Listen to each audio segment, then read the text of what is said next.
Bienvenidos a la Noche Infinita.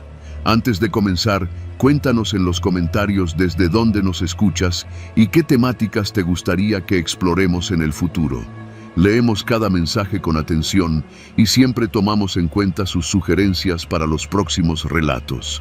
Sin nada más que decir, comencemos.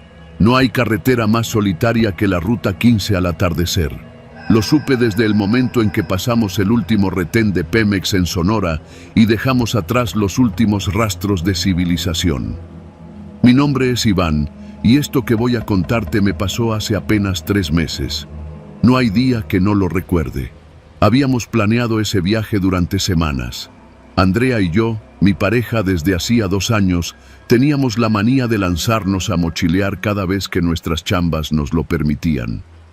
Esta vez, la idea era atravesar el desierto de Sonora en nuestra vieja camioneta Toyota modelo 98, adaptada para dormir atrás. Nuestro destino final era Bahía de Quino, pero queríamos hacerlo a lo salvaje, alejándonos de las rutas turísticas, explorando pueblos pequeños, carreteras olvidadas y tomando fotografías para el blog que Andrea tenía. La Ruta 15 era parte de ese plan. Una cinta de asfalto polvosa entre empalme y un punto que en Google Maps aparecía sin nombre, pero que alguien en un foro de Reddit había descrito como el lugar donde solo pasan los que no tienen prisa o los que no saben lo que hacen. El tanque estaba a poco más de la mitad cuando pasamos el letrero que decía próxima gasolinera en 120 kilómetros. Yo sugerí regresar y llenar el tanque, pero Andrea, como siempre, confió en sus cálculos. Tenía una app de esas que predicen el rendimiento exacto según clima, peso, inclinación del terreno y quién sabe qué más. Me reí, como lo hacía siempre. Me fié. No debía hacerlo. Pasaron las horas y el sol comenzó a bajar rápido, como si el desierto lo absorbiera de golpe. Las sombras de los cactus se alargaban sobre la carretera y la tierra se volvía cada vez más roja, seca, hostil. En ese momento la camioneta empezó a dar jalones. Primero uno, luego otro más largo, hasta que el motor se apagó por completo. ¿Qué pedo?, preguntó Andrea, mirando el tablero. ¿Se sobrecalentó? Miré la aguja del combustible. Estamos en reserva. Nos miramos en silencio. Ambos sabíamos que eso no debía haber pasado. No con la app, no con la distancia que habíamos calculado. A lo mejor se evaporó más rápido, dijo ella, sin convencerse ni convencerme. Bajamos de la camioneta, solo desierto hasta donde alcanzaba la vista. Nada de autos, nada de postes, ni siquiera alambre de púas o cercas. Solo tierra seca, piedras calientes y ese calor que no se va ni con la caída del sol. Lo intentamos todo. Sacamos el bidón vacío por si pasaba alguien y podíamos pedir un aventón. Levantamos el cofre como señal de auxilio. Incluso Andrea escribió gasolina con piedras grandes al lado de la carretera, por si algún helicóptero o patrulla pasaba. Pero no pasó nadie. El primer par de horas lo tomamos como una aventura más. El tipo de problema que después se vuelve anécdota graciosa. Jugamos cartas, comimos atún de lata, tomamos las últimas cervezas. Pero cuando cayó la noche de verdad y el frío empezó a calarnos los huesos, supimos que no iba a ser una noche divertida. Dormimos mal. Cada ruido del desierto nos sobresaltaba. Andrea decía que escuchaba pasos alrededor de la camioneta, pero yo no oía nada. Yo sí vi unas luces a lo lejos, como faros, pero nunca se acercaron. A la mañana siguiente, sin red ni combustible, decidimos caminar. 5 kilómetros hacia atrás o 20 hacia adelante, dije. Andrea dudó, pero votamos por avanzar. Caminamos con el sol directo sobre nuestras cabezas, cargando mochilas con agua y bloqueador. A las 2 horas ya no hablábamos, solo caminábamos. El silencio del desierto se metía hasta el cerebro. Empezaba a dolerme la cabeza. No había señal, no había sombra. Y de pronto, justo cuando la desesperación se empezaba a instalar, escuchamos un motor. Era un pick-up color negro, grande, de esos que parecen salidos de una película tejana. Frenó a unos metros de nosotros, levantando polvo. El vidrio se bajó lentamente. Un hombre nos observó desde el asiento del piloto. Llevaba sombrero vaquero, lentes oscuros y una sonrisa. «¿Qué hacen caminando por aquí?», preguntó. Su acento no era de por aquí, era más del norte, casi fronterizo, pero sin pertenecer a ningún lado. «Se nos acabó la gasolina», dije, aliviado. «Suban, aquí no es lugar para quedarse». En el camino tratamos de explicarle dónde habíamos dejado la camioneta, pero él no parecía apurado por llevarnos de vuelta. «Primero vamos a mi rancho», dijo, sin consultar. Andrea me miró, incómoda. Yo también lo sentí, pero estábamos en medio de la nada, y ese tipo era nuestra única opción. El rancho estaba a unos 20 minutos de camino por una brecha sin nombre, rodeado de alambre oxidado, con una casa de 2 pisos hecha de ladrillos grises. Afuera había un taller improvisado, un bidón de gasolina y 2 perros atados con cadenas que no ladraban, solo observaban. «Pásenle», dijo el hombre. Dentro había más gente, un par de hombres más, una mujer joven que no hablaba y un anciano sentado en una mecedora. Nadie parecía sorprendido de vernos. Nadie preguntó nada. Nos ofrecieron agua y pan dulce. Lo tomamos. «¿Y nos podrían ayudar con algo de gasolina? Podemos pagar», dijo Andrea. Uno de los hombres rió, pero fue una risa seca, sin alegría. «Claro que sí, solo hay una condición». Nos miramos. «¿Condición?» «Sí. Si quieren salir de aquí con gasolina, tendrán que hacer algo por nosotros». Silencio. «¿Qué cosa?» «Nada que no hayan hecho antes», dijo el hombre que nos trajo. «Solo es trabajo, trabajo sencillo». Y entonces lo dijeron. Nos llevaron al sótano de la casa. El aire ahí era denso, húmedo, extraño. En una mesa había documentos, pasaportes, fotografías. «Van a ayudar a unos amigos nuestros a cruzar la frontera». Creí que era una broma. Andrea no decía nada. Uno de los hombres sacó un mapa, una lista de nombres, instrucciones detalladas. No estaban jugando. «¿Y si decimos que no?» «Entonces tendrán que quedarse. Nadie los busca, nadie sabe que están aquí». Mi corazón se apretó.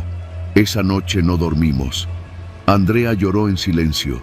Yo no pude dejar de pensar en los perros afuera, en las cadenas, en el aire caliente y pesado del sótano. Nos tenían, y lo sabían. Pasaron 2 días. Comimos con ellos, fingimos cooperación, hablábamos lo justo, tomamos notas. Dijimos que entendíamos el plan, que lo haríamos, solo queríamos irnos, y al tercer día nos dieron el bidón lleno. El pick-up nos dejó de nuevo junto a nuestra camioneta. Estaba tal como la dejamos, hasta parecía que nadie la había tocado. Andrea temblaba. Yo no podía dejar de mirar hacia el polvo del horizonte, esperando ver que alguien más nos vigilara. «Recuerden», dijo el hombre antes de subirse a su vehículo, «nos vemos en una semana. En el punto acordado, no fallen». Asentí. Ni siquiera fingí valentía. Cuando por fin encendimos el motor de la camioneta, solo manejé, sin hablar, sin pensar. Manejé hasta que la ruta dejó de ser la ruta 15. Manejé hasta que volvimos a tener señal. Manejé hasta encontrar una estación de policía rural. Andrea me detuvo cuando bajé del coche. «No», dijo, con los ojos llenos de terror. «No vamos a decir nada. Si lo hacemos, nos van a encontrar. Nos vieron, nos fotografiaron, tienen nuestros nombres». Yo quería decir que no podían hacer eso, que había leyes, que había justicia, pero en ese momento recordé el sótano. Y recordé algo que no te conté. Una de las fotos que tenían sobre la mesa era de nosotros.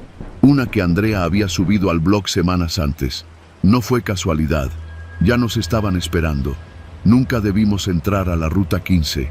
Nunca debimos confiar en el rescate. Desde entonces no volvimos a viajar. Andrea cerró el blog. Cambiamos de ciudad, de estado, de nombres. Nadie sabe dónde estamos. Porque algo aprendimos en ese desierto. No todos los que te rescatan lo hacen para salvarte. Algunos solo quieren que les debas algo. Y en México, las deudas siempre se pagan.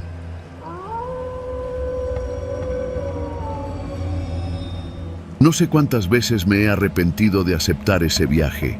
Lo único que tenía en mente cuando firmé como suplente del chofer fue juntarlo de la mensualidad de mi casa. Nada más. Un fin de semana largo, turistas alegres, playa. ¿Qué podía salir mal? La empresa de transporte nos asignó una unidad grande, moderna, con clima y pantallas. Íbamos 46 personas, parejas, familias, un grupo de señoras que parecían ir a una convención, varios estudiantes y un par de gringos que no hablaban ni madre de español. Yo iba como segundo conductor y Javier, el titular, era quien arrancaría el viaje. Salimos un viernes a eso de las 11 de la noche desde la central de autobuses de Coatzacoalcos con rumbo a Campeche. Playa bonita, según el itinerario. Todo derecho por la ruta 180. Nunca llegamos. Las primeras horas fueron normales. El aire acondicionado hacía su trabajo y algunos pasajeros iban dormidos ya, enredados en sus chamarras. Yo me senté en los asientos delanteros, cruzado de brazos, viendo la carretera como si estuviera en una película. Javier llevaba música bajita, un son cubano de esos que acompañan el asfalto de madrugada. Cerca de las 3 de la mañana, mientras cruzábamos un tramo largo y solitario entre Frontera y Sabancuy, notamos algo raro. Primero fueron las luces al fondo. A lo lejos, como si hubiera otro autobús detenido al borde del camino. No nos preocupó, es común que los choferes paren a descansar o a revisar algo. Pero conforme nos acercábamos, notamos que las luces estaban demasiado tenues, como si no fueran faros sino fuegos. Y entonces los vimos. 4 vehículos atravesados en el camino, de lado a lado. Una vieja camioneta de redilas, una Cherokee gris y 2 coches sin placas. No había triángulos, ni señalamientos, ni rastro de un accidente. Solo los autos bloqueando por completo ambos carriles. Javier frenó bruscamente, haciendo que varios pasajeros despertaran con un brinco. ¿Qué pedo es eso?, pregunté, inclinándome hacia el parabrisas. Antes de que Javier pudiera decir algo, aparecieron. Al menos 6 hombres salieron de entre los arbustos. Uno de ellos llevaba una lámpara de minero, pero los otros estaban armados. Rifles, machetes, lo que fuera. Nos apuntaban. «No mames», solté, y en un segundo Javier echó reversa. Pero apenas avanzamos unos metros hacia atrás, escuchamos los disparos. No contra nosotros todavía, sino al aire. «¡Pa! ¡Pa! ¡Pa!», gritos de «¡Bájense, hijos de la chingada!» y más balazos. El autobús vibró como si el metal mismo se hubiera encogido del miedo. «¡Cierra la puerta! ¡Cierra la puerta!», le gritaban los pasajeros al conductor, pero Javier estaba paralizado. Vi por el retrovisor que algunos hombres se acercaban corriendo desde atrás. No había escapatoria. Javier soltó el volante y se tiró al piso. Entonces hice lo que nadie esperaba. Tomé el control, me lancé al asiento del chofer y metí cambio. Pero ya era tarde. Los disparos reventaron uno de los neumáticos traseros. El autobús perdió estabilidad y terminó quedándose quieto, con el motor rugiendo como si supiera lo que venía. Los hombres nos rodearon, nos bajaron a gritos, uno por uno. Mujeres, niños, todos. No golpearon a nadie, pero la amenaza era clara. Nos formaron junto a la carretera, en fila, como si fuéramos ganado. Yo tenía los dientes apretados, el corazón haciendo eco en las costillas. Vi a una de las señoras santiguarse y a un muchacho abrazar a su novia con una desesperación que no parecía tener edad. Uno de los hombres nos dijo, sin rodeos: «Los que corran se mueren, los que griten también». Luego les prendieron fuego a los vehículos que bloqueaban la carretera. Un espectáculo infernal. Las llamas se alzaron como columnas de humo naranja que se reflejaban en nuestros rostros. No entendíamos qué querían. No nos robaban, no nos golpeaban. Solo nos tenían ahí, mirando cómo ardía todo. Uno de los hombres nos revisaba las mochilas. Tiraba lo que encontraba sin cuidado. A los gringos les gritó algo en español que no entendieron y les dio una patada. Les robó los pasaportes. A un chavo de mochila negra se la arrebató, la vació al piso y luego lo miró de una forma que no voy a olvidar nunca. «¿Esto es tuyo?». «Sí», dijo el chavo temblando. «¿Y este celular de más? ¿De quién es?». Es de mi hermano. Iba a dárselo en Campeche. El hombre le sonrió, pero no una sonrisa de burla, sino de esos gestos vacíos que uno ve en los carniceros cuando están trabajando. Luego lo jaló del brazo y se lo llevó al monte. Nadie hizo nada, nadie podía. Desde ahí, todo se volvió caos. Las llamas se extendieron al pastizal y los árboles más cercanos empezaron a crepitar. Los tipos comenzaron a discutir entre ellos. Uno decía que nos largáramos, otro que no, que esperaran a los otros. Fue en ese momento que entendí, no éramos el objetivo, éramos el obstáculo. Vámonos, le susurré a Javier, que seguía pálido como cal. ¿Y los demás?, preguntó. Si nos quedamos, van a matarnos a todos. Junté a un grupo de 6 personas, entre ellas un señor mayor y una mujer embarazada. Me sabía esa parte de la ruta, por lo menos hasta un viejo entronque a unos 3 kilómetros. No era mucho, pero en la oscuridad y sin señal, era como cruzar el infierno a ciegas. Caminamos en silencio, entre ramas que se quebraban, humo que picaba los ojos y los gritos lejanos de los que aún estaban junto al autobús. No quise mirar atrás. No quería ver si el chavo había regresado. No quería saber si los demás seguían vivos. Nos internamos entre los árboles, pegados a una brecha que seguía paralela a la carretera. Al poco rato vimos luces a lo lejos. Pensamos que era ayuda, pero no. Era otro grupo. Armas largas, camionetas con estrobos falsos, voces más agresivas. Empezaron a disparar hacia el autobús, una ráfaga tras otra. No sé cuántos murieron ahí. Lo que sí supe fue que, en ese momento, todos corrimos. Caminamos por horas, sin rumbo. El señor mayor se desmayó. La mujer lloraba bajito.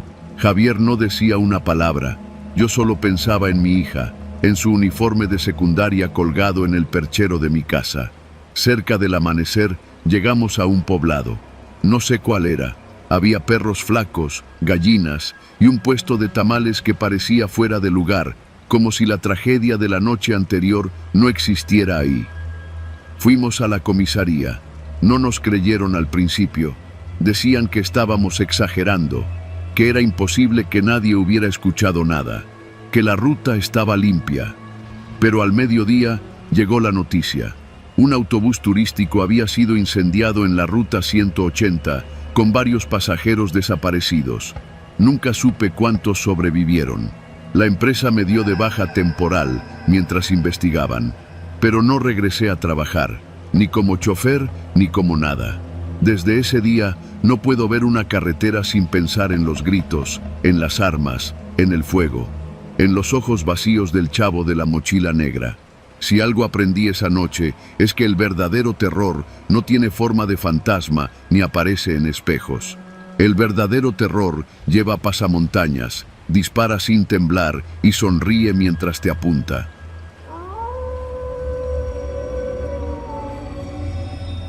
Mi nombre es Alberto.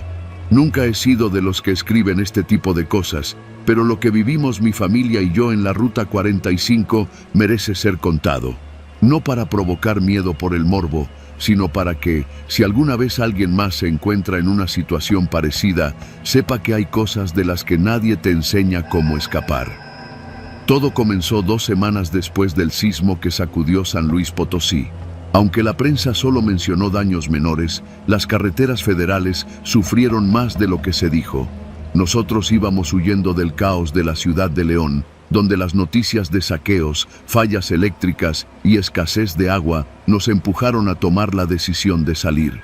Mi esposa, mi hija de 8 años y yo llenamos el coche con lo básico y decidimos dirigirnos al rancho de mis suegros en Fresnillo, Zacatecas. Era domingo por la tarde. El tráfico en la carretera estaba extrañamente ligero. Yo iba manejando un Tsuru blanco que apenas aguantaba los empujones del tiempo. Nunca me había sentido tan vulnerable como en ese carro cargado con todas nuestras pertenencias, una niña dormida en el asiento trasero y la mirada preocupada de mi esposa buscando señal en el celular. Para cuando cruzamos San Felipe Torres Mochas, ya era de noche. La carretera era un corredor de oscuridad sin fin. Ni un solo auto, solo los faros de nuestro coche arañando la negrura. ¿Y si tomamos el atajo por el Tule?, preguntó Sandra, mi esposa. Me quedé en silencio. El GPS marcaba una desviación hacia un camino que bordeaba la sierra, recortando al menos media hora del trayecto. Dudé. Pero el miedo a quedarnos sin gasolina y lo poco que conocía del camino me empujaron a girar. No tardamos en notar que algo estaba mal. El pavimento estaba agrietado, con hundimientos leves. Las líneas de la carretera desaparecían por tramos y los postes de luz estaban torcidos o completamente apagados. El paisaje era puro cerro, piedra y silencio. Fue entonces cuando pasó. El suelo vibró. No fue un temblor grande, no lo suficiente como para derribar algo, pero sí lo bastante intenso para que el coche saltara en seco y perdiera el control.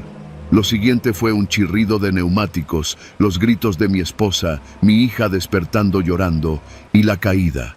No sé cómo, pero el coche se deslizó fuera del camino y rodamos por lo que parecía una pendiente de tierra húmeda, como si el camino mismo se hubiera desplomado por un socavón invisible. El mundo se convirtió en un remolino de vidrios, golpes sordos y oscuridad. Cuando desperté, el coche estaba en el fondo de un cañón. El parabrisas estaba estrellado, pero no roto. Mi esposa tenía una herida en la frente y mi hija lloraba, pero estaban vivas. No entendía cómo, pero lo habíamos logrado. Lo primero que hice fue intentar salir. Las puertas estaban trabadas, pero logré abrir la del conductor con una patada. Al bajar, sentí un dolor punzante en la pierna derecha. Cojeando, salí para inspeccionar. El coche había quedado atrapado en una especie de grieta rodeada de rocas y maleza. No se veía la carretera. Nada. Solo cerros cerrando el paso por todos lados. ¿Hay señal?, preguntó Sandra, temblando mientras me alcanzaba el celular. Ni una línea. Ahí comenzó todo. Pasamos la primera noche dentro del coche. No teníamos linternas, solo los faros del coche que se apagaron a las pocas horas. Sandra usó su suéter como cobija para nuestra hija. Yo no dormí. Afuera se oían cosas, no animales. Eran crujidos secos, como si las piedras se movieran por sí solas. Al amanecer, la realidad se volvió más dura. Estábamos atrapados. Intenté escalar por donde caímos, pero el terreno era una mezcla de lodo y piedras sueltas. Cada metro que avanzaba me hacía deslizarme 2. No había señal en el teléfono y el GPS solo mostraba una mancha blanca sin ruta definida. Al mediodía, encontramos una mochila de un viejo excursionista.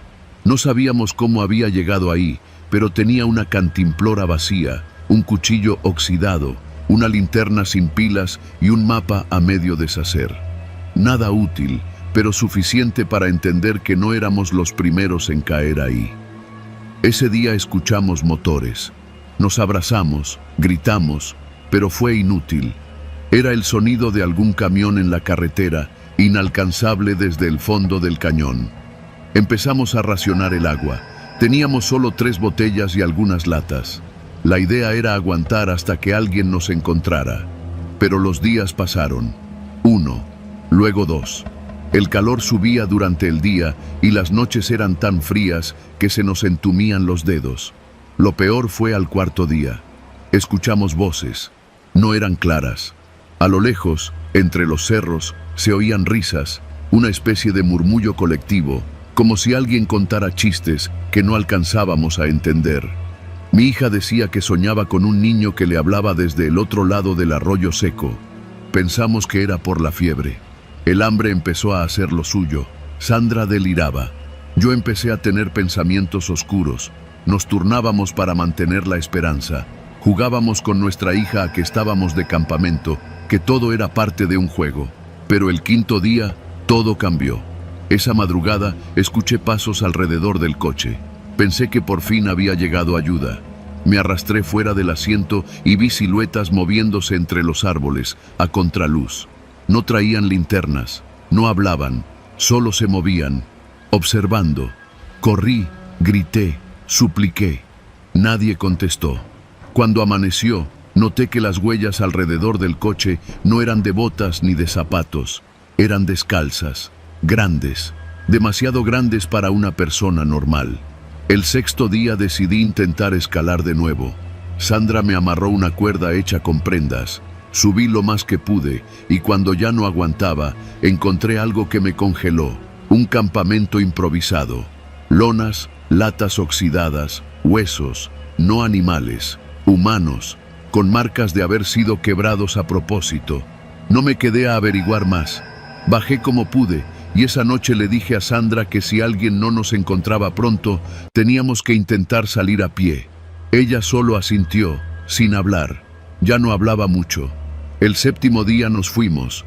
Dejamos el coche con una nota escrita en cartón por si alguien más llegaba. Cargamos a nuestra hija y comenzamos a caminar siguiendo el lecho seco del arroyo.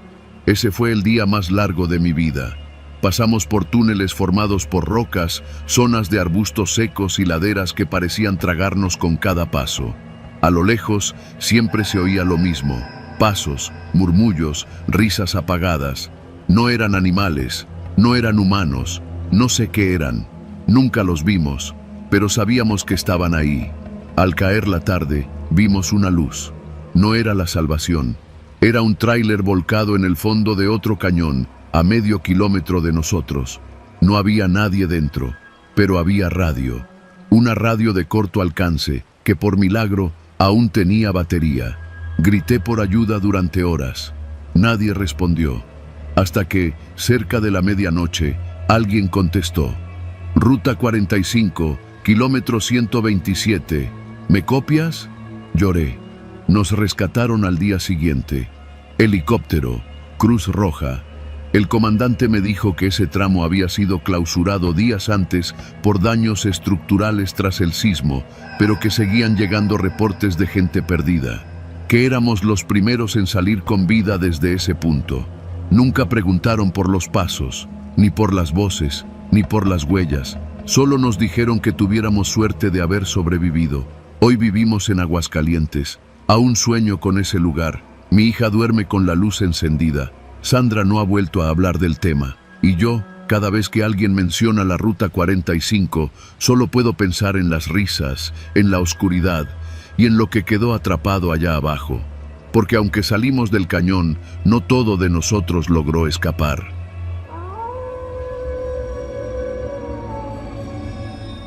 Desperté con la lengua seca, la cabeza latiendo y los brazos entumecidos. Tardé varios segundos en entender que no estaba en la cabina de mi tráiler.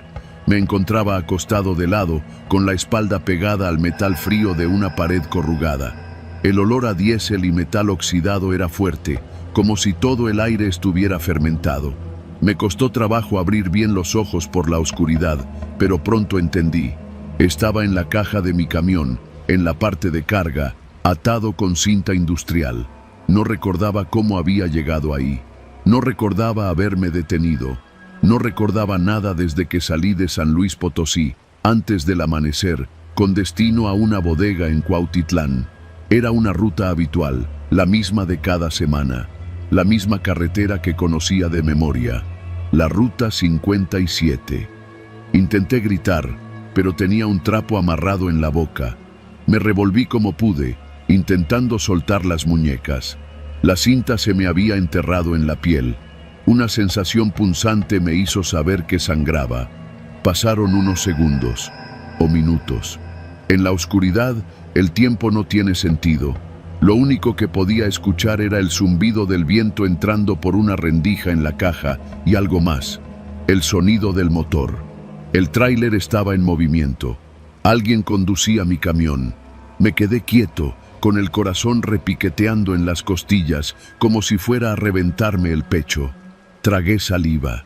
Quise pensar que estaba soñando, que me había desmayado y esto era una alucinación, pero el vaivén del vehículo, el rechinido del remolque y el golpeteo de los baches bajo las llantas me recordaban que todo era real. Entonces escuché un sonido nuevo, un golpe seco. Alguien más estaba en la caja conmigo. Me congelé. El sonido se repitió. Pasos, suaves, como si alguien descalzo caminara por la caja. No era un animal. Los pasos eran lentos, humanos, y venían hacia mí. La caja no era muy grande, tal vez unos 8 metros de largo, pero en ese momento se sentía infinita. Intenté moverme hacia atrás, pero no tenía a dónde ir. La cinta en los tobillos me dejaba apenas unos centímetros de juego. La figura se detuvo a unos pasos de mí. La oscuridad era total, pero la vibración del piso me dejaba sentir que alguien estaba parado ahí, mirándome. Una mano me tocó la pierna. Fue un toque lento, como si confirmaran que estaba despierto. Luego se alejó. No hubo más ruidos durante lo que pareció una eternidad. Entonces, el camión frenó de golpe.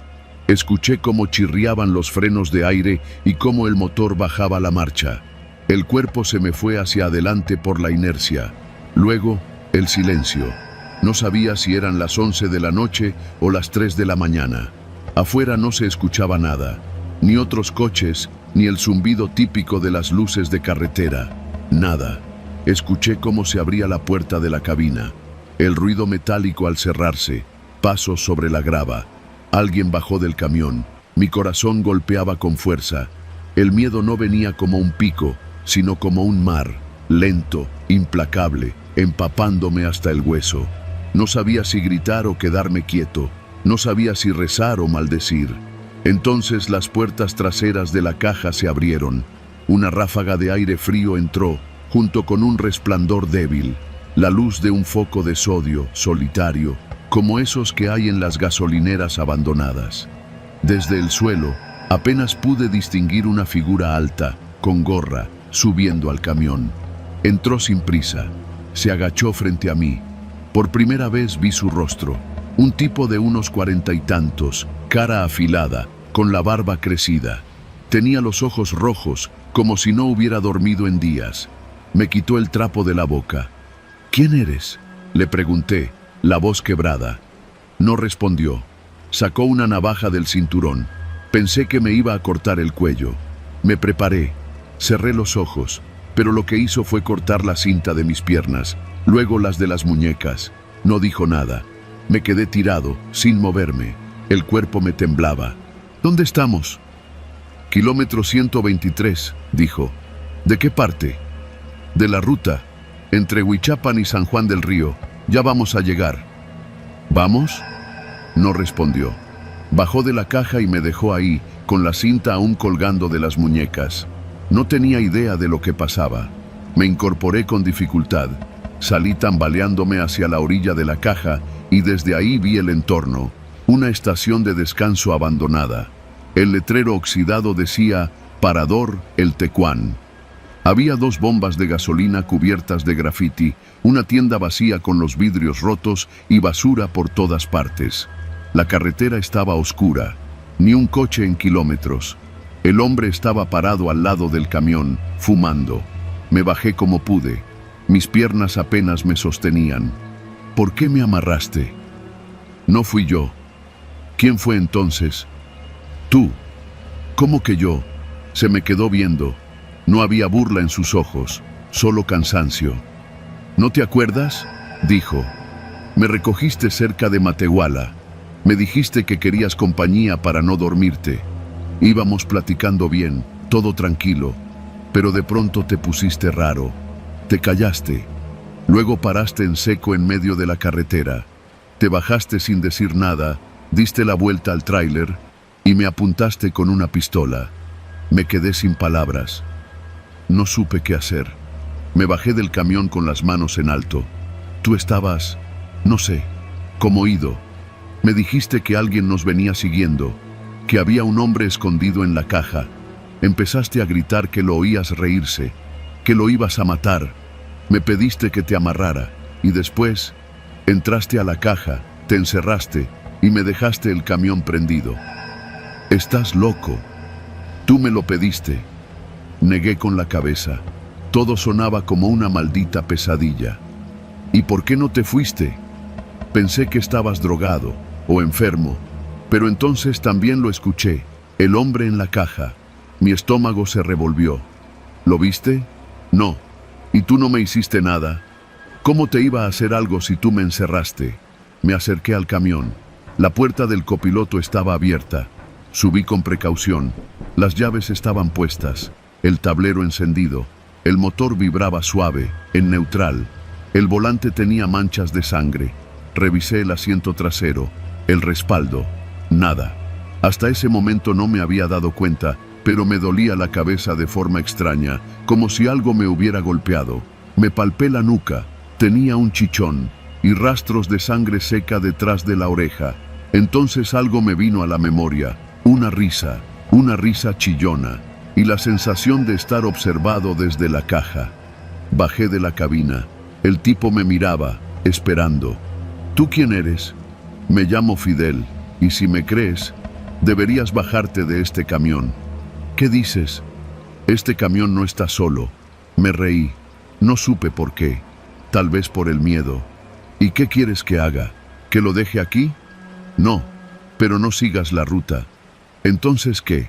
¿Abandono la carga? La carga ya no importa. Miré hacia la caja. Estaba abierta aún. Vacía. ¿Siempre estuvo vacía? Fidel caminó hacia la cabina del copiloto. Te dejo mi número, dijo, sacando un pedazo de cartón del tablero. Si algo más te pasa, llámame. Pero si de verdad no recuerdas nada, entonces te digo una cosa, chofer. No era yo quien te estaba siguiendo. Subió a una motocicleta desvencijada que estaba junto a las bombas. Encendió el motor y se alejó sin despedirse, tragado por la oscuridad de la carretera. Me quedé parado junto al tráiler por un largo rato, solo. El silencio me pesaba en los oídos. Subí de nuevo a la cabina, prendí el aire, revisé los espejos. Arranqué despacio. Mientras el camión se incorporaba de nuevo a la ruta, noté que el tanque estaba casi lleno, como si alguien lo hubiera cargado por mí. Pero yo no recordaba nada de eso, ni pararme, ni abrir la caja, ni bajarme. Solo recordaba la risa. Manejé los siguientes 30 kilómetros con las luces altas y los seguros puestos. No volví a ver a nadie más en la carretera hasta llegar a Querétaro, donde me detuve en una gasolinera de Pemex.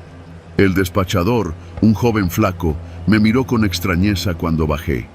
¿Todo bien, jefe?, preguntó. ¿Por qué lo dices?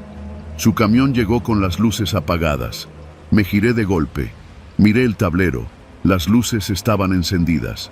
Debe haber sido un error del sensor, le dije, pero ni yo me creí. Esa noche no dormí. Llamé al número del cartón.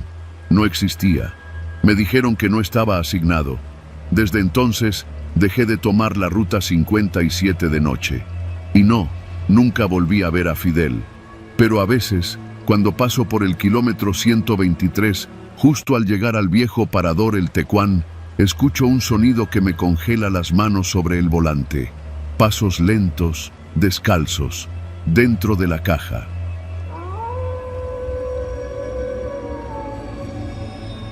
Yo tenía 21 años cuando pasó todo eso. Era el más joven del grupo, el más pendejo también, si me preguntas hoy. A esa edad crees que eres inmortal arriba de una moto, sobre todo cuando andas con amigos que se sienten igual. Éramos 5, el Chino, Luis, el Polo, Ernesto y yo, Alan. Teníamos motos medianas, ninguna de lujo, pero lo suficiente para andar de noche por las brechas sin ley y sentirnos dueños del mundo. Esa noche tomamos la Ruta 5, allá por los límites entre San Pedro Cholula y Huejotzingo, en Puebla. Una carretera angosta, secundaria, con tramos de terracería y una oscuridad que tragaba la luz de los faros como si nada. El Chino propuso ir por ahí porque, según él, era un atajo para llegar a una fiesta en Santa Ana. No sé por qué aceptamos. Bueno, sí sé, porque no queríamos parecer maricas. Salimos como a las 9:30, con las chamarras gruesas, mochilas con chelas y un par de luces LED en los cascos. Todo iba bien al principio. Risas, rolas a todo volumen desde el bocinón del Chino y la clásica competencia por quién llegaba primero a las curvas. Pero al cruzar una zona despoblada, llena de maizales secos y sin señal en el celular, todo cambió. No fue un ruido, no fue una curva, fue una piedra, o algo que parecía una piedra. El Polo iba adelante y fue el primero en caer. Su moto se levantó del suelo y giró como trompo. Cayó sobre su pierna. Escuchamos su grito y frenamos todos. Las luces se mezclaron, alguien chilló la llanta y se escuchó cómo su pierna crujía al doblarse con la moto encima. Corrimos hacia él. Yo fui el primero que llegó. Tenía el casco puesto, pero estaba llorando. Llorando de verdad, como niño. No me puedo mover, decía, y todos lo rodeamos. Ernesto trató de moverle la moto, pero estaba atorada entre las piedras del camino y el cuerpo del Polo. No podíamos levantarla sin ayuda. Luis dijo que fuéramos por ayuda, pero ahí fue cuando sucedió lo raro. El chino, que estaba mirando al camino por donde habíamos venido, alzó la mano como si nos estuviera mandando callar. Lo vi fruncir el ceño. Luego dijo, bajito, cállense. ¿Ya escucharon eso? Todos lo hicimos. Silencio. Solo el grito apagado del Polo, más bajito ya, aguantando el dolor. Entonces lo escuchamos. Pasos, lentos, rítmicos, de alguien caminando sobre grava, en la oscuridad absoluta del camino que acabábamos de recorrer. ¿Será alguien que viene?, pregunté, pero mi voz sonó floja. ¿Quién chingados va a andar caminando por aquí a estas horas?, respondió Ernesto. Nadie dijo nada. Todos mirábamos hacia el tramo de carretera vacío, hacia la línea negra por donde veníamos, donde ya ni la luna alcanzaba a iluminar. El sonido de los pasos seguía, y entonces los vimos. No eran muchas luces, solo dos, tenues, como si alguien viniera bajando una pendiente con lámparas viejas. Pero el problema es que no había ninguna bajada. Era camino recto, plano. ¿Qué hacemos?, dijo Luis. Su voz ya no sonaba tranquila. No vamos a quedarnos, dijo el chino. Agarren las motos, hay que ir por ayuda. Lo dejamos aquí y volvemos por él. ¿Estás pendejo?, le grité. No podemos dejarlo. Si nos quedamos todos, valemos madre todos, respondió. Yo me largo. Y lo hizo. Encendió su moto y arrancó. El motor rugió, y en menos de 5 segundos ya lo habíamos perdido en la negrura. Luis fue el siguiente, luego Ernesto, y, sin decirme nada, me dejaron solo con el Polo. Yo me quedé mirando esas luces que venían más cerca. Alan, no me dejes solo, por favor, me dijo el Polo. Tenía la cara blanca, no por el dolor, por el miedo. Yo también lo sentía. Era una especie de cosa espesa que no me dejaba pensar bien. Sabía que debía ayudarlo, mover la moto, cargarlo, algo. Pero los pasos ya estaban a unos 30 metros. Y juro por mi madre que no se escuchaba solo uno. Se escuchaban varios. Como mínimo 3 personas. Pero nunca vimos más de 2 luces. Perdón, le dije. Me subí a la moto. Él me gritó. Gritó fuerte, con todo lo que le quedaba, pero no me detuve. Aceleré y sentí cómo las piedras saltaban bajo las llantas. El aire me pegaba en la cara. Tenía las mejillas mojadas, pero no por el aire. Iba llorando. Me odiaba. Me odio todavía por eso. A los 2 minutos alcanzaba a ver las luces de los otros. Luis y Ernesto estaban detenidos en una curva. El chino no estaba. Me bajé como pude. Les grité. ¿Y el chino? Luis estaba pálido. Me dijo sin mirarme. No llegó, nunca lo vimos. ¿Cómo que no llegó? No lo vimos pasar, no escuchamos su moto, solo se apagó el ruido. En eso, Ernesto gritó. Señalaba hacia la carretera. Todos volteamos. Las 2 luces seguían ahí, más cerca. Luis sacó su celular. Lo levantó para buscar señal. Nada. Ernesto intentó marcar. Nada. Ni WhatsApp, ni llamada, ni nada. ¿No son policías, verdad?, pregunté. Luis negó con la cabeza. No caminan como policías. Nos quedamos unos segundos sin movernos. Las luces se detuvieron, justo en medio del camino, como si nos estuvieran observando. ¿Nos vieron?, susurré. Y entonces pasó. Una de las luces se apagó. No se desvió. No se fue. Solo desapareció. En un segundo. Luis retrocedió. Ernesto también. Yo no podía moverme. La segunda luz se movió. No caminando. Se deslizó. Como si la cargaran en el aire. Luis no lo pensó más. Se subió a su moto y salió disparado. Ernesto lo siguió. Yo me quedé un segundo más, viendo cómo esa luz se acercaba, flotando a ras del suelo. Nunca había nadie cargándola, nunca escuché pasos otra vez, solo esa luz que flotaba, como si supiera que estábamos ahí y nos estaba cazando uno por uno. Me fui. No sé cuánto tiempo pasó, solo recuerdo ver las luces de una gasolinera al final del camino. Entré directo al estacionamiento. Luis estaba ahí, Ernesto también. Nadie decía nada. El Polo seguía allá atrás. Llamamos a emergencias desde un teléfono público. Les dimos una ubicación aproximada. Dijeron que enviarían una patrulla. Dijimos que un amigo tuvo un accidente, que no sabíamos bien el kilómetro. Nadie dijo la verdad. Horas después, llegaron patrullas al lugar. Encontraron al Polo, desmayado, con la pierna rota y la moto todavía encima. Pero no había señales de nadie más, ni luces, ni pasos, ni nada.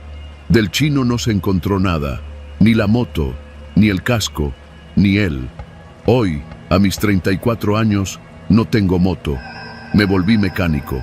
Todavía veo a Ernesto y a Luis de vez en cuando alguno necesita ayuda con el coche. Nunca hablamos de eso, nunca. Pero a veces, por las noches, cuando hay silencio absoluto, escucho pasos en mi patio, pasos sobre grava, y veo, a veces, una luz solitaria, muy tenue, en la calle. Y me repito a mí mismo lo que me dije aquella noche: no mires atrás, jamás mires atrás.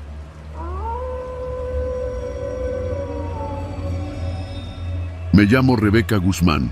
Tengo 38 años, soy médica general y trabajo en una clínica del IMSS en Ciudad Altamirano, Guerrero. Vivo en Toluca. Suena a locura, lo sé, pero desde hace un año hago ese trayecto cada semana.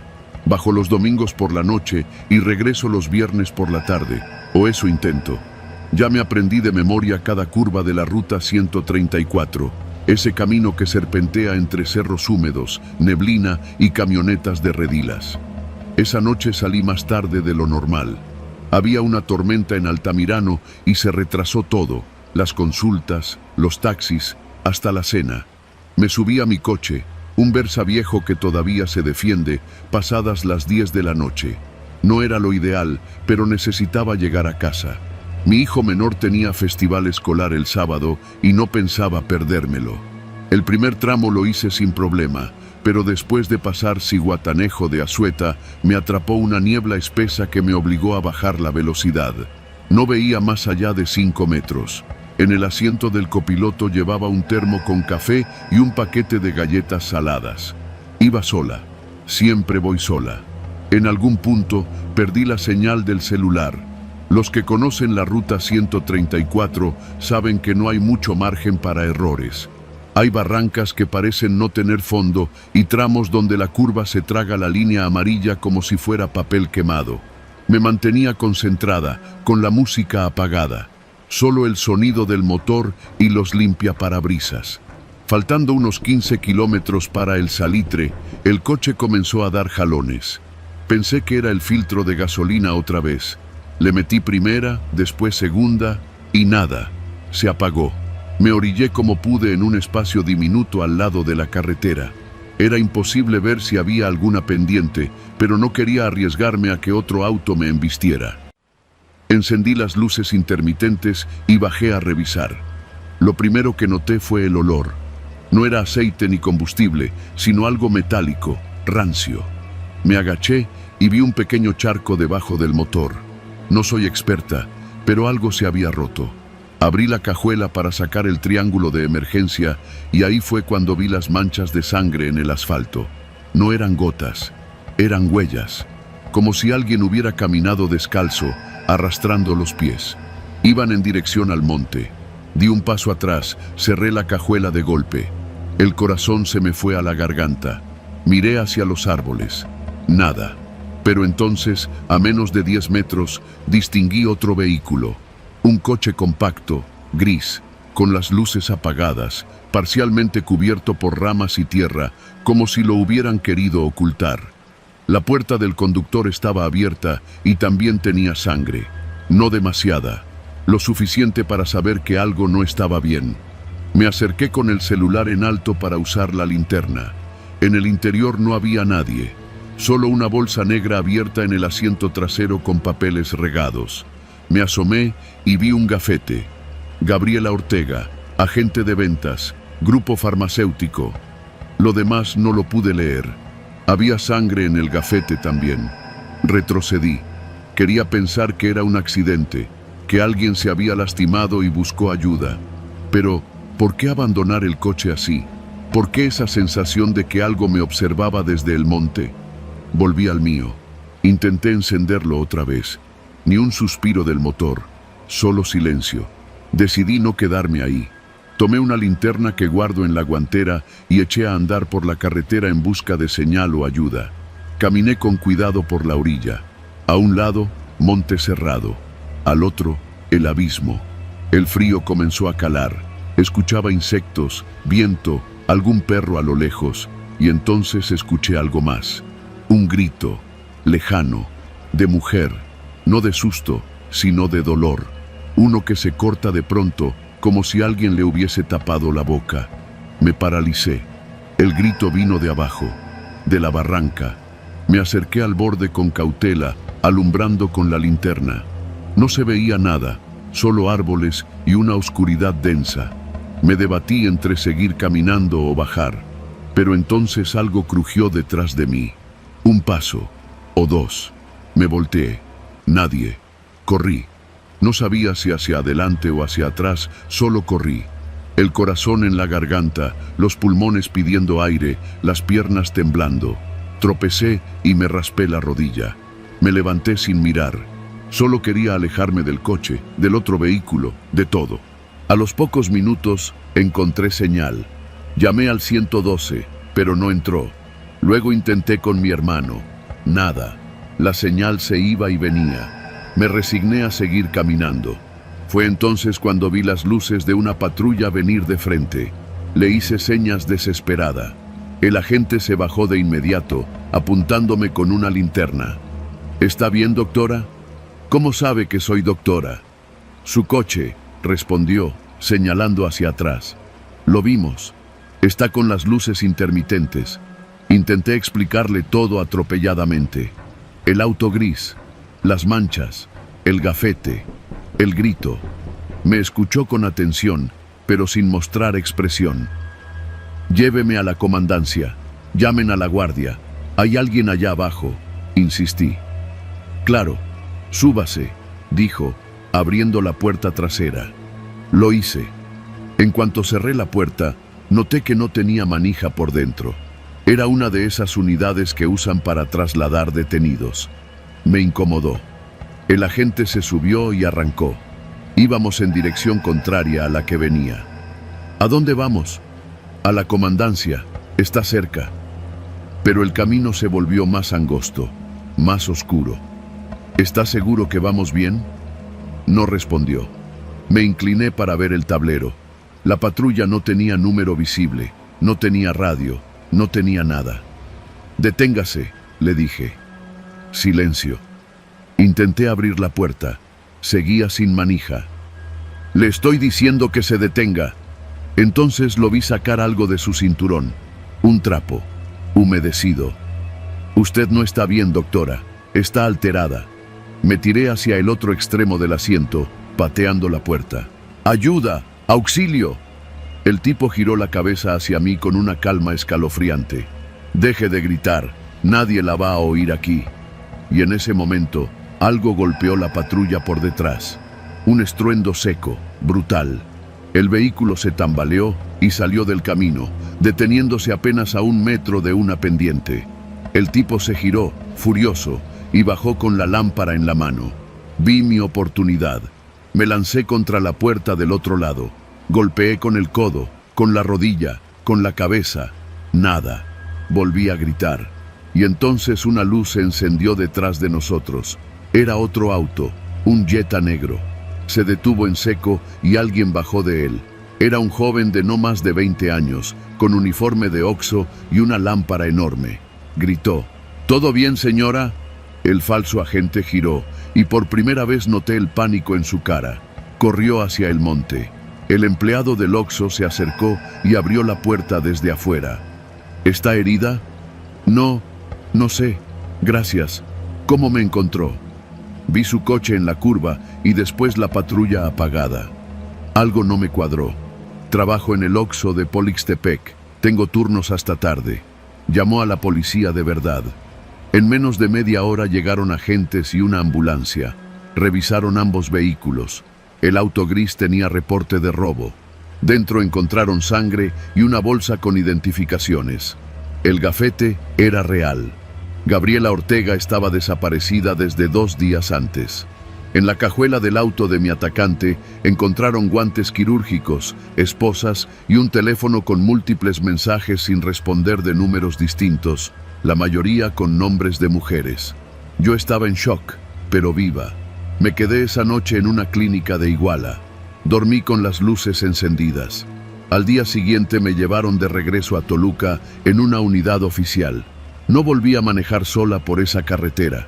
Cada vez que alguien me pregunta por qué dejé de trabajar en Altamirano, les digo que fue por la distancia. Pero la verdad es otra. La verdad es que en esa carretera, donde el monte y el asfalto se rozan como dientes viejos, hay más peligros que las curvas y los barrancos. Hay hombres que se visten de autoridad, que conocen los horarios, los nombres, las rutas, y que están esperando, en silencio, a que alguien cometa el error de detenerse. Yo sobreviví, pero otras no.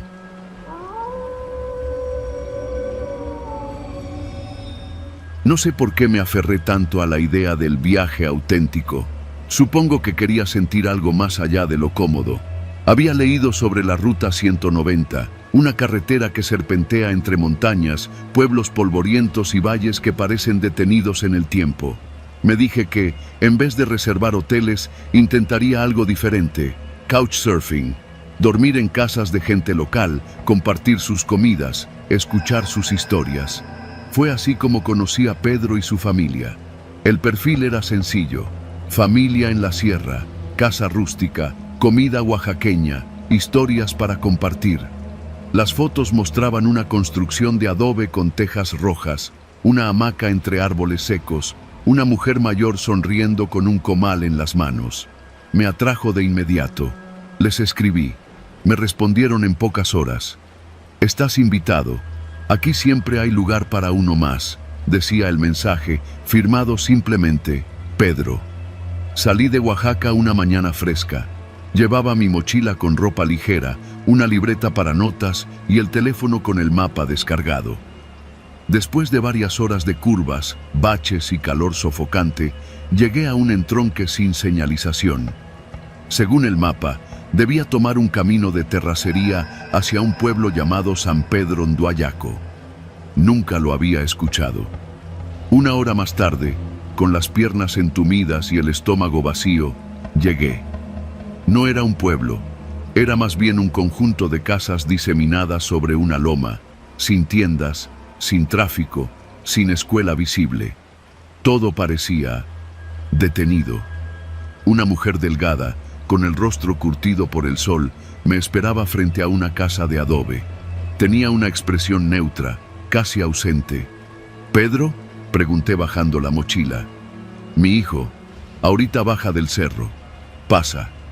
La casa era oscura, con muebles de madera rústica, un altar lleno de veladoras apagadas y un penetrante olor a maíz fermentado.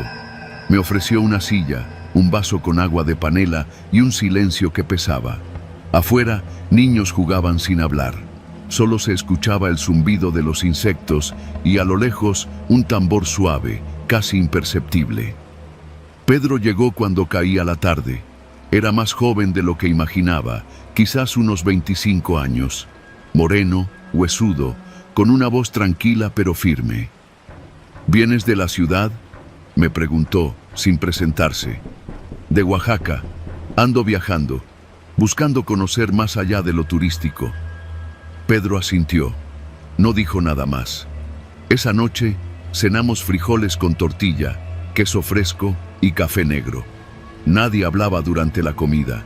Cada quien masticaba mirando al plato. Cuando intenté romper el silencio con alguna anécdota, Pedro me miró fijo y dijo: Aquí no se habla en la mesa. Dormí en un catre junto a la cocina. No había ventanas, solo un hueco en la pared por donde entraba el viento del cerro. Durante la madrugada me despertaron unos murmullos. No eran voces normales. Era como un rezo repetido en voz baja, en otro idioma. Me acerqué a la rendija. Vi sombras, figuras moviéndose en el patio, todas en círculo. Mujeres, niños, incluso ancianos, todos con los ojos cerrados. Pedro, en el centro, hablaba en ese idioma seco, gutural, como si invocara algo. Volví a la cama. Intenté dormir.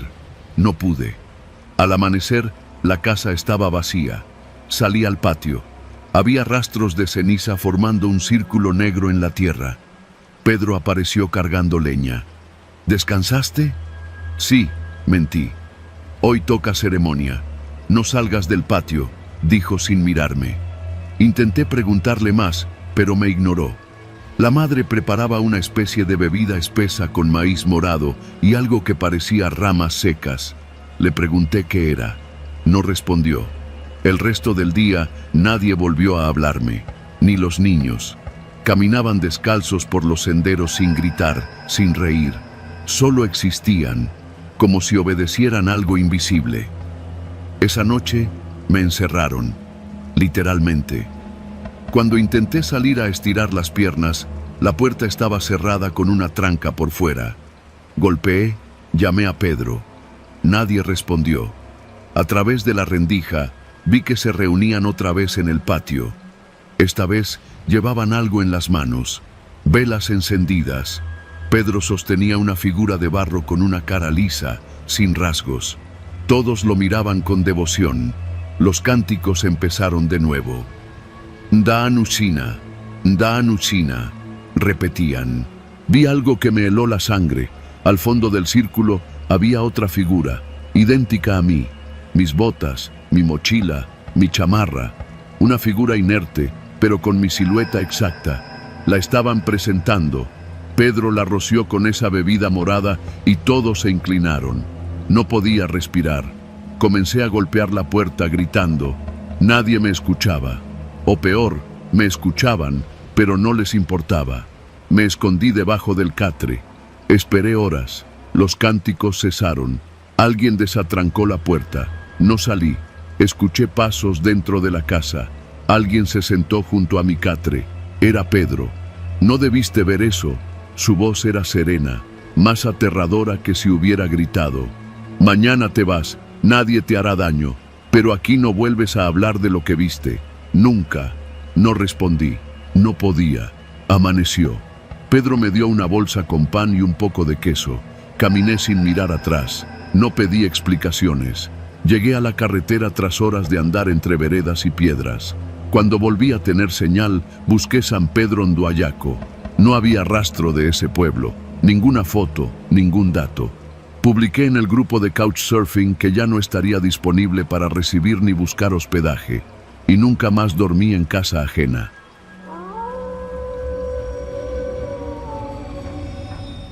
A veces, uno no se da cuenta del momento exacto en que todo se va al carajo, pero yo sí.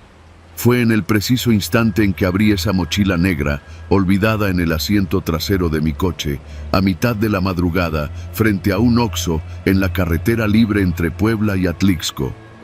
Me llamo Rebeca, 27 años. Trabajo como representante de ventas para una farmacéutica y por razones que todavía no me explico, aquella noche decidí no quedarme en el hotel que pagaba la empresa. Preferí manejar de regreso a casa. No era tan tarde, aún no daban las 11 y yo me sentía despierta, acelerada. Además, acababa de terminar una comida de trabajo de esas pesadas, donde te la pasas sonriendo por compromiso y fingiendo que te cae bien todo mundo. Tenía el tanque medio lleno, llevaba café en un termo y buena música en la playlist. Todo pintaba bien. La carretera estaba tranquila y a esa hora, el calor sofocante del día por fin se había ido. Conduje por poco más de media hora sin problemas. A lo lejos se veía la silueta del Popocatépetl bajo la luz de la luna, como una sombra gigante custodiando la noche. Tuve que hacer una parada técnica en un Oxxo a la orilla de la carretera.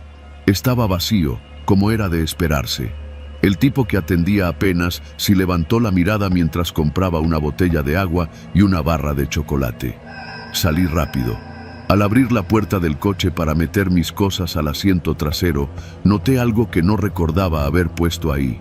Una mochila, negra, de lona, sucia, con manchas que parecían barro seco. Al principio pensé que era de mi papá. A veces me prestaba su auto cuando el mío estaba en el taller. Pero esa noche yo conducía mi coche, no el suyo. Me quedé congelada por un segundo. Miré a ambos lados, al estacionamiento vacío, a la tienda iluminada por sus fluorescentes zumbantes. No había nadie, nadie cerca. Sentí esa punzada en el pecho, esa alarma interna que suena cuando algo no cuadra. Me acerqué, abrí la puerta trasera y con la mano temblando un poco, abrí la cremallera de la mochila. Lo primero que noté fue el olor. No lo olí de inmediato, pero al abrir apenas unos centímetros, el hedor me pegó de lleno. Era ácido, podrido, denso, inconfundible. Cerré la mochila de golpe y la aventé al piso del coche, jadeando. No quería pensar en lo que había ahí dentro, pero ya lo sabía. No hacía falta verlo todo. El olfato no engaña. Mi cuerpo actuó antes que mi mente. Abrí la puerta del conductor, metí la llave, encendí el coche y salí disparada del lugar como si algo me persiguiera. Conduje sin dirección, sin pensar. La carretera era un túnel oscuro que me tragaba. Los faros alumbraban apenas unos metros por delante. Los dedos me temblaban sobre el volante, la boca seca. Seguí manejando durante unos 15 minutos hasta que me obligué a detenerme en un retorno donde solían estacionarse los traileros para dormir. Era un punto seguro, cerca de una gasolinera y con suficiente luz artificial. Ahí me estacioné, bajé del coche y respiré. No sabía qué hacer. Quería pensar que alguien había dejado la mochila por error, pero esa idea se caía sola. ¿Quién deja una mochila con restos humanos dentro de un coche que no es suyo? ¿Cómo entró? ¿Cuándo?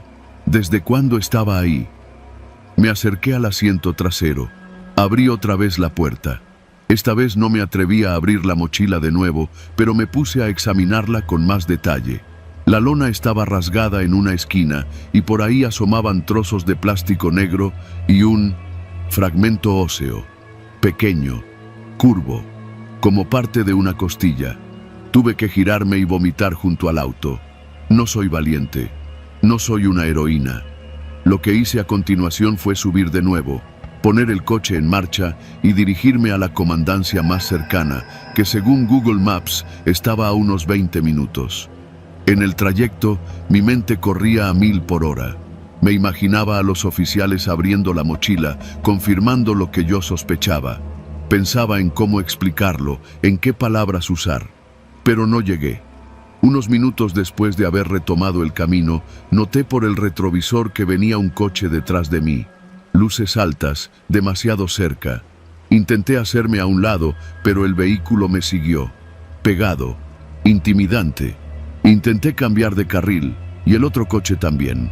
No sé por qué, pero supe que tenía que huir. Aceleré. El otro auto hizo lo mismo. No me alcanzaba, pero estaba lo suficientemente cerca como para hacerme sudar frío. Era un sedán oscuro, sin placas visibles, sin distintivos. No era policía. Doblé en una desviación sin pensar, una de esas calles rurales de terracería rodeada de campos. El coche me siguió. Las luces me quemaban la espalda. Manejé como nunca antes. Las llantas rechinaban sobre la grava suelta, el polvo me nublaba la vista. Por suerte, conocía la zona. Había pasado por ahí varias veces en mis visitas de trabajo. Tomé otra desviación, esta vez aún más estrecha, casi una brecha. Lo suficiente para perderlo, pensé. Me metí, apagué las luces y el motor, y esperé. El otro coche pasó de largo. Me quedé en silencio. No me atreví a respirar. Después de varios minutos, volví a encender el coche y tomé otra ruta hacia el centro de Atlixco. Ahí sí me dirigí directo a una estación de policía. Me estacioné frente a la entrada. El oficial de guardia salió a mi encuentro. ¿Todo bien, señorita? Hay una mochila en mi coche. Creo que tiene restos humanos. El silencio que siguió fue el más largo de mi vida. Me hicieron esperar mientras llegaba el Ministerio Público. Tomaron fotos, aseguraron el vehículo, me llevaron a una sala para tomar mi declaración. Ahí volví a contar la historia. El Oxxo, la mochila, la persecución. Nadie dijo mucho. Solo asentían, tomaban nota, grababan. 2 horas después, me enteré de lo esencial. La mochila contenía restos humanos, efectivamente. Fragmentos de huesos, cabello, un diente. Lo suficiente para confirmar que se trataba de una persona, aunque aún no identificada. Lo que me dijeron después me dejó aún más helada. No es la primera mochila que aparece, dijo uno de los agentes, un tipo de mirada cansada. Hemos encontrado otras, en otros coches, algunos tirados, otros en estacionamientos de tiendas, todos con restos. ¿Cómo que no es la primera? Creemos que están usándolo para transportar restos sin dejar rastro. Nadie revisa un coche estacionado. A veces los dejan en autos abiertos. Otras se meten cuando ven que la dueña o el dueño está distraído. No pude dormir por días. A las 2 semanas me llamaron para decirme que habían detenido a una pareja sospechosa. Tenían videos de seguridad de un estacionamiento en Puebla, donde se veía a un hombre forzando la puerta trasera de mi coche. Coincidía con la hora en la que yo estaba comiendo con el cliente. Nunca me di cuenta. Nunca lo escuché. La mochila fue puesta ahí a propósito. Yo fui solo un medio. Nunca me enteré de la identidad de la víctima. Tampoco quise saberlo. Solo sé que desde esa noche dejé de confiar en la rutina, en la seguridad de lo cotidiano. Aprendí que basta un segundo, un descuido, para que alguien convierta tu coche en un vehículo de muerte. Y que el miedo, el verdadero, no se siente con fantasmas ni leyendas. Se siente cuando entiendes que estuviste muy cerca de convertirte en otra historia más, una que quizás nadie habría contado.